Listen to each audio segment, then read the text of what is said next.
Part 1 में हमने समाज के बारे में पढ़ा था। हमने ये जाना था कि बच्चा समाज में जन्म लेता है। समाज की जन्म लेने के उपरांत सबसे पहले उसके शिक्षक और शिक्षिकाएं उसके माता पिता होते हैं, परिवार होता है।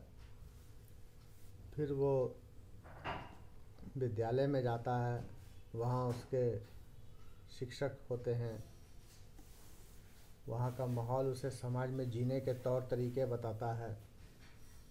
स्कूल के बाद वो फिर बड़ा होता है, फिर राज्य से वो कुछ सीखता है, राज्य के समाज के तौर तरीके सीखता है। अब आगे हम पाठ में पढ़ेंगे संस्कृति और शिक्षा के बारे में।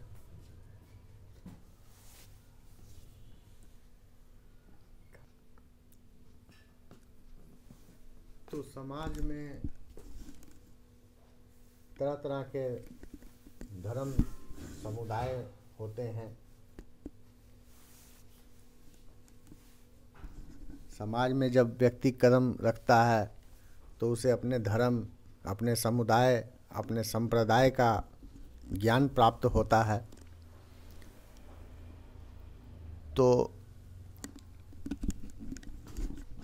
हर समुदाय, हर धर्म की अपनी अपनी संस्कृति होती है, कस्टम होते हैं, रीति रिवाज होते हैं। इसके बारे में वो जानता है। वो जानता है कि वो किस संप्रदाय से बिलोंग करता है, किस संप्रदाय से वो संबंधित है,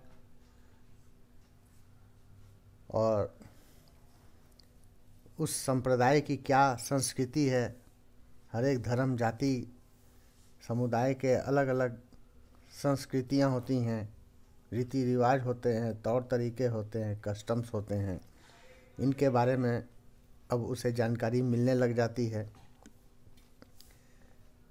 जैसे यदि वह बिहार से बिलोंग करता है, बिहारी समुदाय का है, तो वह वहाँ के संस्कृति के बारे में जानेगा, वहाँ के रीति रिवाज के बारे में उसे पता चलता है। यदि वो पंजाबी समुदाय का है तो पंजाबी संस्कृति के बारे में जानता है, और यदि वह गुजराती समाज से बिलोंग करता है तो गुजरात की संस्कृति के बारे में जानेगा, वहाँ के खान पान के बारे में जानेगा, वहाँ के पोशाक के बारे में उसे जानकारी मिलती है, वहाँ के गीत संगीत, लोक संगीत के बारे में उसे जानकारी मिलती है, वहाँ के खान पान के बारे में उसे जानकारी मिलती है। कहने का तात्पर्य यह है कि वह अपने जिस समाज के में रहता है उसकी संस्कृति, उसके कस्टम के बारे में वह जानता है। तो आइए अब हम पढ़ेंगे कस्टम यानी संस्कृति का अर्थ। तो संस्कृति का मतलब, जैसे कि मैंने स्पष्ट किया, कि रीति रिवाज होता है, प्रथा होती है। हर एक समाज की अपनी अपनी संस्कृति होती है, अपने अपने तौर तरीके, अपने अपने रीति रिवाज होते हैं। तो इसी चीज़ को व्यक्ति समाज में सीखता है, और किसी समाज और देश की परंपरा, विश्वास, मान्यता, खान पान, वेशभूषा इत्यादि को समाज द्वारा लंबे समय में ये प्रयोग किया जाता है। और संस्कृति का अर्थ समाज द्वारा निर्धारित नियम, दायित्व, कर्तव्य, मूल्य, विश्वास इत्यादि भी संस्कृति के अंतर्गत आते हैं।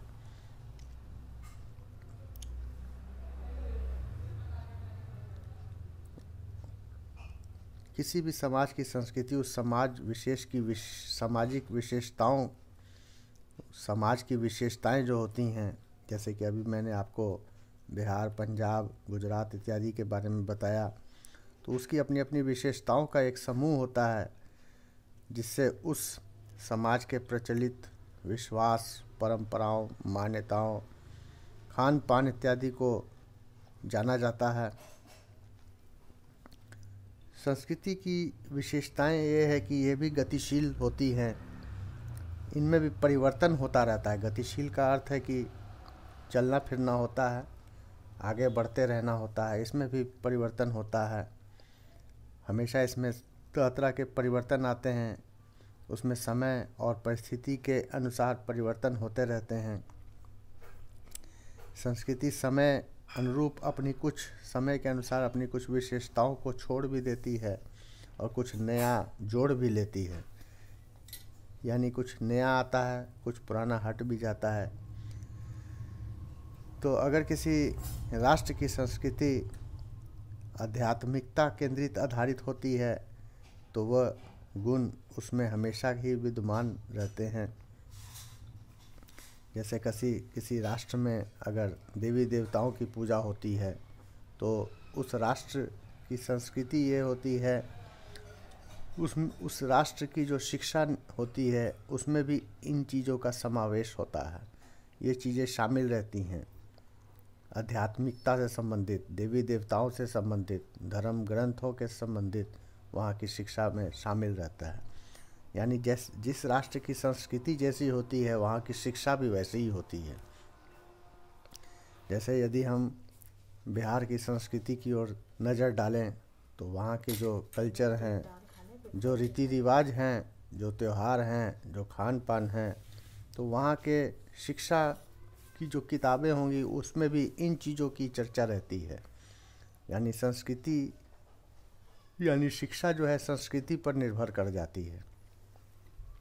हम अपने देश की संस्कृति को निकालें, भारत की संस्कृति को पर नज़र डालेंगे तो भारत में जो पुस्तकें हैं उसमें भारतीय संस्कृति का ही ज्ञान रहता है।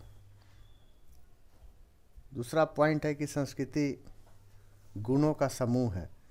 संस्कृति किसी समाज विशेष या राष्ट्र या व्यक्ति द्वारा गुणों का समुच्चय है। ये गुण अपनी आवश्यकताओं, मूल्यों, विश्वासों और मान्यताओं को ध्यान में रखकर किए जाते हैं।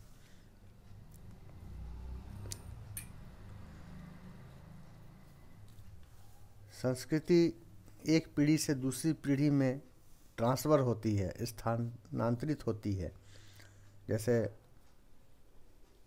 जब हम बड़े होते हैं तो अपने माता पिता के संस्कृति को अपनाते हैं, उनके तौर तरीक़ों को, उनके रीति रिवाजों को अपनाते हैं, उनको फॉलो करते हैं। जैसे हम यदि बड़े हुए, हमारे घर में कोई बच्चा जन्म लेता है या कोई इसी तरह की खुशियाँ आती हैं तो हम उसमें अपने परिवार के सदस्यों को, अपने माता पिताओं को देखते हैं कि अच्छा नया बच्चा जन्म हुआ तो क्या करना है, कैसे करना है। कोई उत्सव मनाया जाता है, कोई ब्याह शादी होती है तो कौन सी प्रथा अब का यूज करते हैं हम, किस प्रथा से हम शादी करते हैं। तो इस तरह की प्रथाओं को अपना अपना संस्कृति होती है। जैसे बिहार में कोई शादी हुई, परिवार के लोग बिहारी रीति से शादी करते हैं।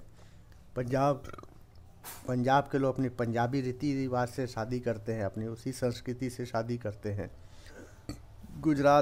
गुजराती हुए, बंगाली हुए, सब अपने अपनी संस्कृति से अपने समारोह को संपन्न करते हैं। तो यानी संस्कृति जो होती है वो संचारशील होती है।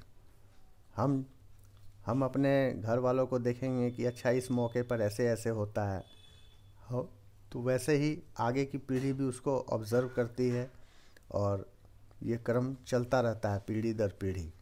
तो हर एक समुदाय की, हर एक जाति की अपनी अपनी संस्कृतियाँ होती हैं। संस्कृति जो है, संस्कृति मानवीय आवश्यकताओं की पूर्ति भी करती है। जैसे जब कोई व्यक्ति इस दुविधा में पड़ जाता है कि इस परिस्थिति में उसको क्या करना चाहिए, तो उसे उस परिस्थिति में उस समाज की जो संस्कृति है वो उसका साथ देती है। वह उस समाज में अपनाई जाने वाली संस्कृति पर कार्य करता है और सफल होता है।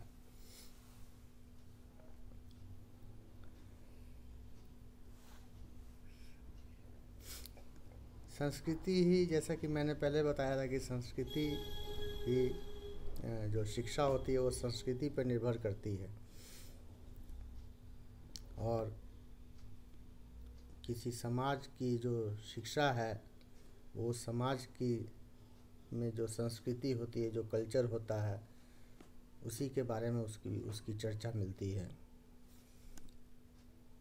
जैसे उदाहरण के तौर पर यदि हम सिख समुदाय ले लें तो उस समाज की संस्कृति है सिर पे पगड़ी बांधने की, कृपान रखने की, कड़ा पहनने की, वगैरह वगैरह।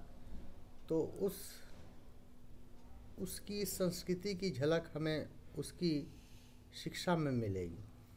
जो किताबें होंगी उसमें उस समाज की संस्कृति के बारे में उसकी चर्चा रहेगी, उसके रीति रिवाजों की चर्चा रहती है, उनकी पिछली पीढ़ियों के बारे में चर्चा रहती कि वो जैसे क्या करते थे, उनकी क्या संस्कृति थी, कौन सी शैली वो अपनाते थे, कौन से रीति रिवाज वो करते थे। वही रीति रिवाज उसके आगे की जनरेशन भी करती है, आगे के जो आने वाली पीढ़ियां हैं वो उसी को फॉलो करती हैं।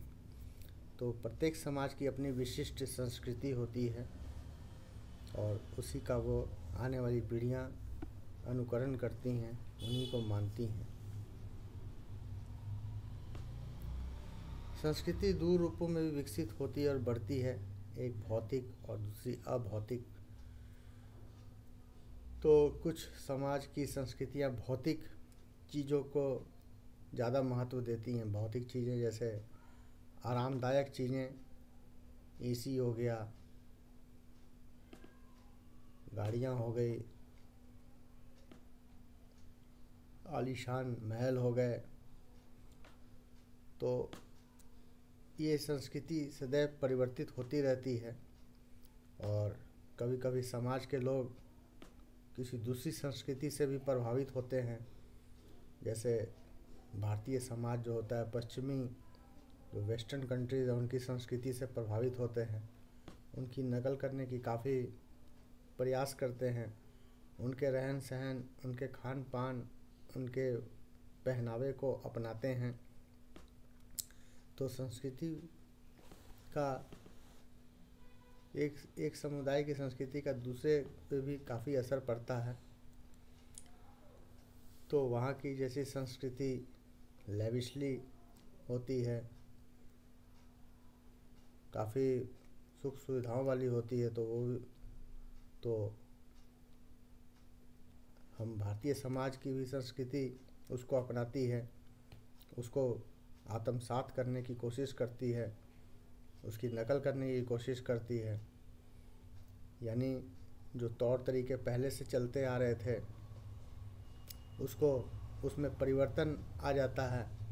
जैसे पहले ज़माने में लोग मिट्टी के बर्तनों का प्रयोग करते थे, धातु के बर्तनों का प्रयोग करते थे, लोहे का प्रयोग करते थे। अब हम मॉडर्न आधुनिकता की ओर बढ़ रहे हैं, मॉडर्न पद्धति को अपनाते हैं, तो अब स्टील के बर्तनों का प्रयोग होने लग जाता है। कई तरह के और भी सामानों का प्रयोग हम करते हैं। यानी कहने का मतलब है कि संस्कृति में भी परिवर्तन होता रहता है। संस्कृति में किसी समाज के कौन से गुण हैं वो नज़र आते हैं। हर समाज के अपने अलग अलग गुण होते हैं, अपने अपने तौर तरीके होते हैं।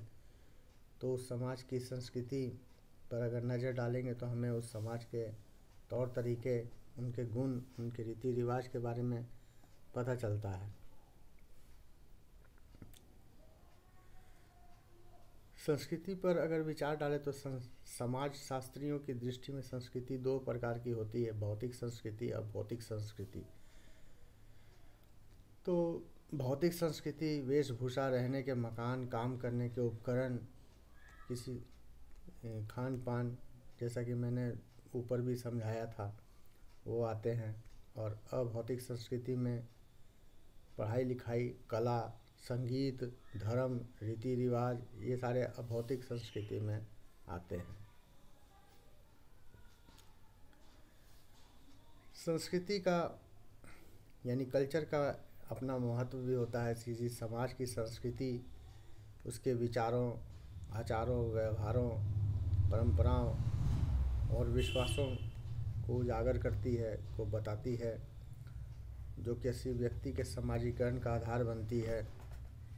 हर एक समाज की अलग अलग संस्कृति होती है और जो व्यक्ति जिस समाज से बिलोंग करता है, जिस समाज से संबंधित होता है, वह उसी समाज की संस्कृति को आगे बढ़ता है और उस समाज के लोग इसी परंपरा को अपनाते हैं। और जो व्यक्ति जिस समाज का होता है, उस व्यक्ति का समाजीकरण भी उसी दिशा में होता है।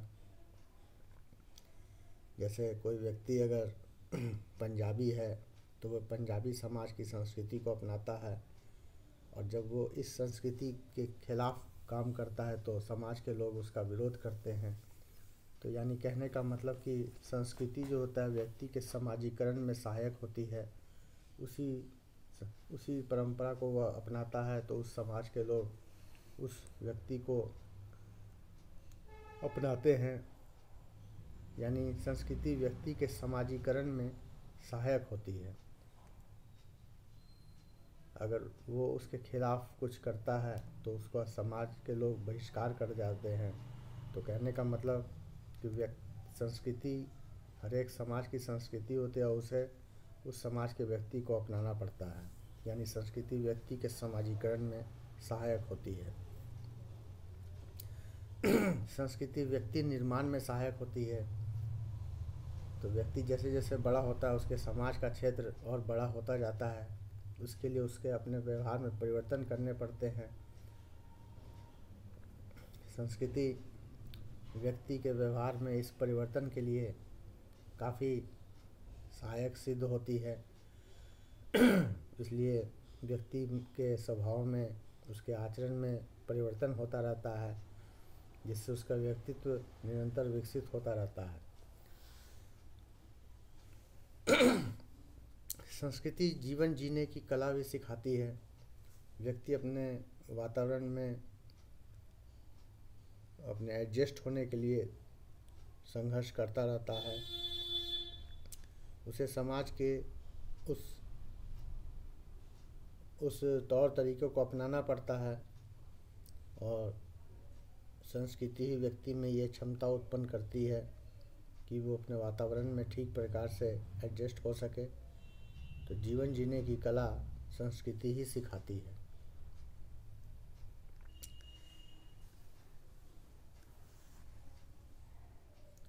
संस्कृति के चलते ही व्यक्ति अपने रहन सहन में परिवर्तन कर लेता है। हर एक समाज के व्यक्ति का रहन सहन अलग होता है। पंजाबी संस्कृति के व्यक्ति अपने रहन सहन के अनुसार चलते हैं, उनका रहन सहन दूसरे तरीके का होता है। बिहार के व्यक्तियों का रहन सहन दूसरे तरीके का होता है। गुजरात के व्यक्ति का अलग रहन सहन होता है। तो इस तरह संस्कृति जो होता है वो सामाजिक वातावरण के अनुकूल में सहायक होता है।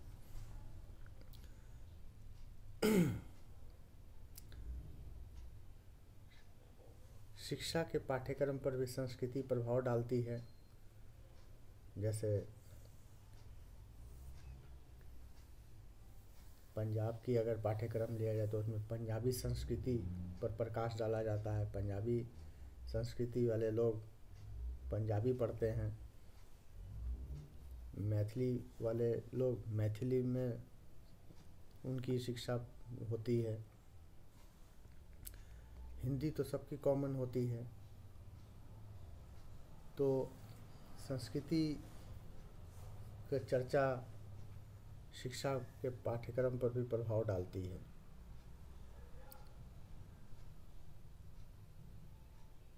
संस्कृति का पाठ्य पुस्तकों पर भी प्रभाव पड़ता है। पाठ्य पुस्तकों में उन्हीं मूल्यों, आदर्शों, विश्वासों का स्थान दिया जाता है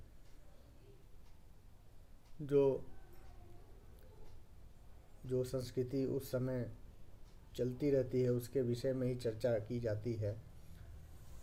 इतिहास वगैरह में पुरानी संस्कृतियों की चर्चा मिलती है, उस समय की पुरानी संस्कृतियों के बारे में जानकारी मिलती है। उस समय का सिलेबस दूसरा होता है, यानी पाठ्यक्रमों पर संस्कृति का प्रभाव पड़ता है।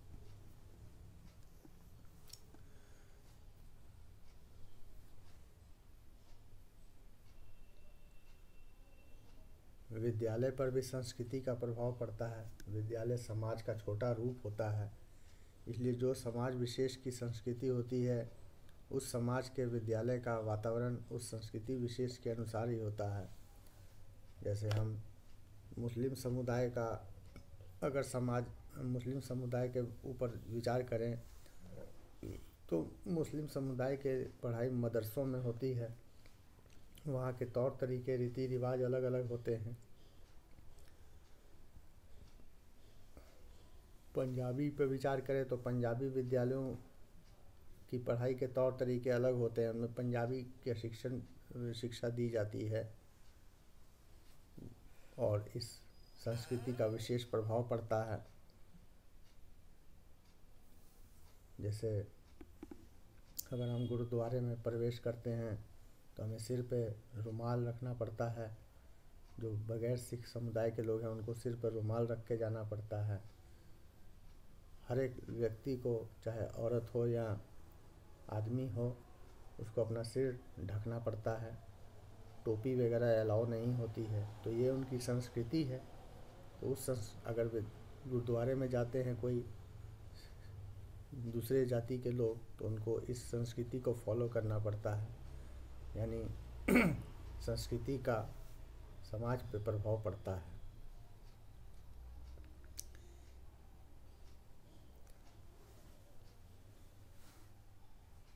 संस्कृति को आगे बढ़ाने के लिए शिक्षा ज़रूरी है। जो आने वाली पीढ़ियाँ होती हैं वो अपनी संस्कृति के बारे में जानकारी प्राप्त करती हैं शिक्षा लेकर। उनको शिक्षित किया जाता है या उनको किताबों से अपने संस्कृति के बारे में ज्ञान प्राप्त होता है और उसी चीज़ को वो फिर आगे ट्रांसफ़र करते रहते हैं, पीढ़ी दर पीढ़ी चलता रहता है। पहले हमारे माता पिता वो करते हैं, फिर उनकी संतानें उस संस्कृति को अपनाती हैं, फिर संतान की संतानें अपनाती हैं। इस तरह क्रम चलता रहता है और आगे संस्कृति में विकास होता रहता है, परिवर्तन होता रहता है।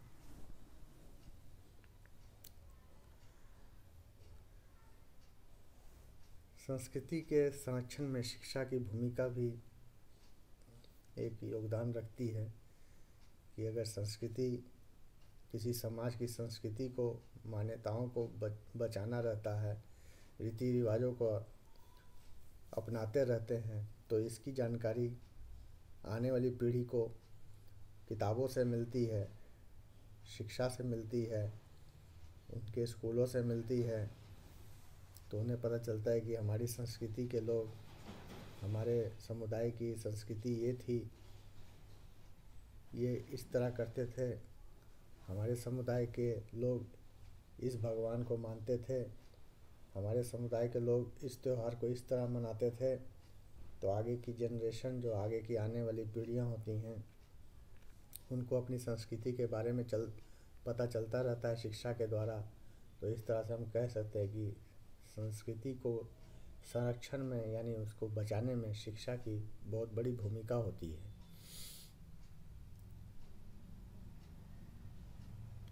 संस्कृति एक पीढ़ी से दूसरी पीढ़ी तक चलती रहती है और अपना हस्तांतरण इसका होता रहता है।